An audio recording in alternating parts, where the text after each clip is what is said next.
tout de suite l'invité de Bonjour Alsace.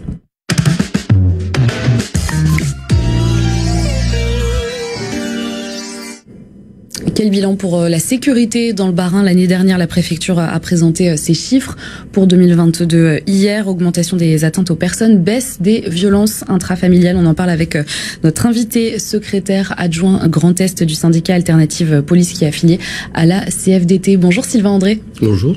Après 2 années marquées par la crise sanitaire, on retrouve une activité des forces de l'ordre équivalente à l'avant-Covid. Finalement, c'est ça qui nous disent ces chiffres qui ont été présentés hier. Oui, les chiffres qui ont été présentés hier sont pas représentatifs des années précédentes, dans le sens où on avait vécu ces périodes de confinement et surtout de télétravail également, où les gens étaient présents à leur domicile, donc évidemment pas de cambriolage, mais par contre effectivement la hausse des violences intrafamiliales causée par effectivement la présence des gens à leur domicile. Donc les chiffres, on peut se réjouir effectivement de ces chiffres, dans le sens où ils sont marqués par le travail de nos collègues sur le terrain et surtout de l'investigation également, quoi. En gros, vous dites que s'il y a beaucoup d'indicateurs en augmentation, c'est parce que finalement les gens ont retrouvé l'extérieur. Finalement, ça s'explique par le retour à la vie normale, si on peut dire. L'objectif de la préfecture, ce qu'elle a mis beaucoup en avant, c'est une présence accrue des forces de l'ordre sur le terrain, dans des zones en particulier, notamment dans le quartier de la Gare à Strasbourg. On va écouter la préfète Josiane Chevalier, puis on se retrouve juste après. On le voit également sur le quartier de la Gare, quand il y a une présence massive de forces de l'ordre, voire parfois renforcée par des forces mobiles, on a évidemment du résultat, ce qui explique aussi la volonté du ministre de l'Intérieur d'avoir pour 2023 un plan antidélinquance qui repose sur l'occupation de la voie publique. C'est absolument essentiel. Sylvain André, votre réaction ? Effectivement, sur le quartier Gare, donc c'était un quartier qui était un petit peu délaissé au niveau de l'agglomération strasbourgeoise.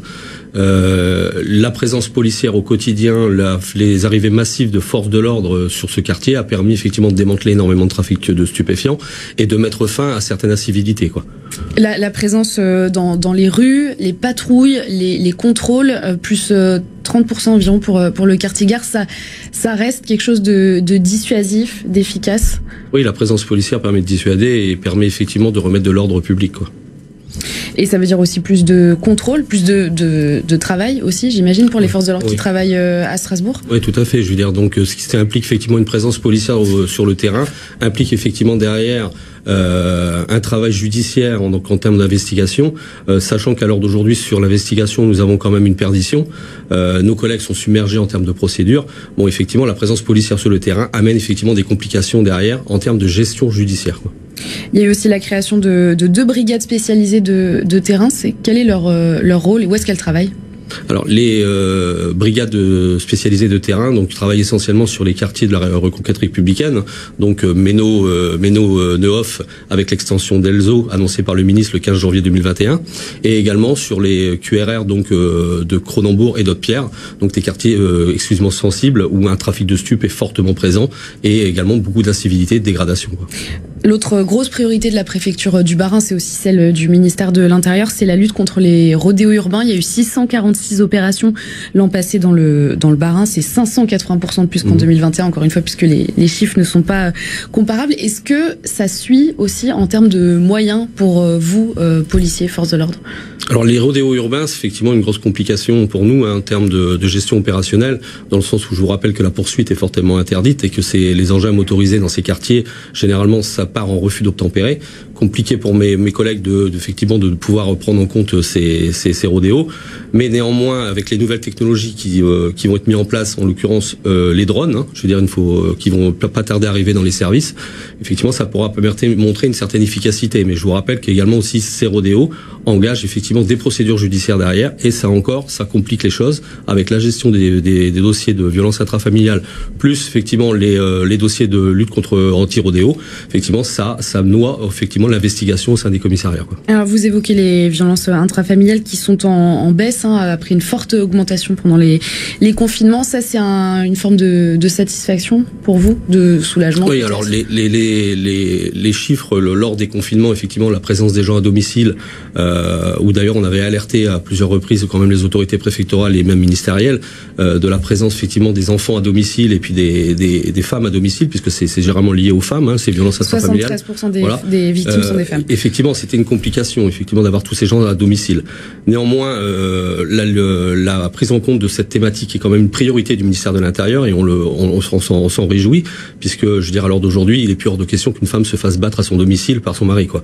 Mais néanmoins, ça implique effectivement une forte formation des fonctionnaires. Hein. À l'heure d'aujourd'hui, nous avons quand même pratiquement plus de 50 fonctionnaires qui sont formés au sein des commissariats, et la prise en compte de la victime maintenant est devenue une priorité. Alors, quand vous évoquez cette formation, justement, concrètement, ça veut dire quoi? Formation au recueil de la plainte, à l'écoute, ça consiste en quoi? Oui, tout à fait. Je veux dire, donc c'est une prise en compte au niveau effectivement déjà d'isoler cette personne de son problème, hein, et de prendre en compte le problème. Est-ce qu'on est vraiment véritablement sur des vraies violences intrafamiliales?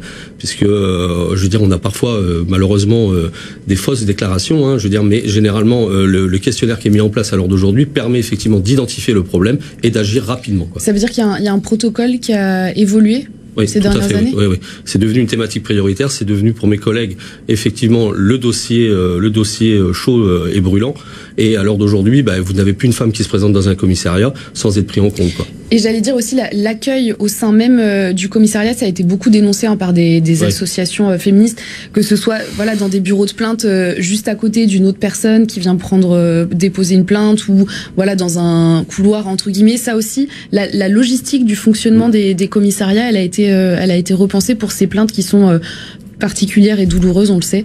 Oui, donc les services de police ont dû se réadapter, hein, en effectivement modifiant certains bureaux pour pouvoir prendre en compte ces victimes, pour qu'il y ait une plus de confidentialité et que ces victimes effectivement soient prises dans un bureau avec un fonctionnaire et qu'elles ne soient pas libres au niveau de l'accueil, quoi, comme ça pourrait se faire avant. Il y a la moitié des fonctionnaires qui ont été formés dans le Bas-Rhin. Former la totalité, ça fait partie de vos objectifs pour cette année 2023, augmenter cette formation? Oui, c'est les objectifs, hein, effectivement de former. Maintenant, je veux dire, les agents qui sont formés, effectivement, c'est des agents qui sont dans des services d'investigation, hein, je veux dire, qui vont accueillir. Le fonctionnaire de terrain, lui, n'est pas formé effectivement aux violences intrafamiliales. Je veux dire, lui, il est formé sur d'autres thématiques, quoi. Sylvain André, secrétaire adjoint Grand Est du syndicat Alternative Police, merci beaucoup d'avoir été avec nous ce matin dans Bonjour l'Alsace.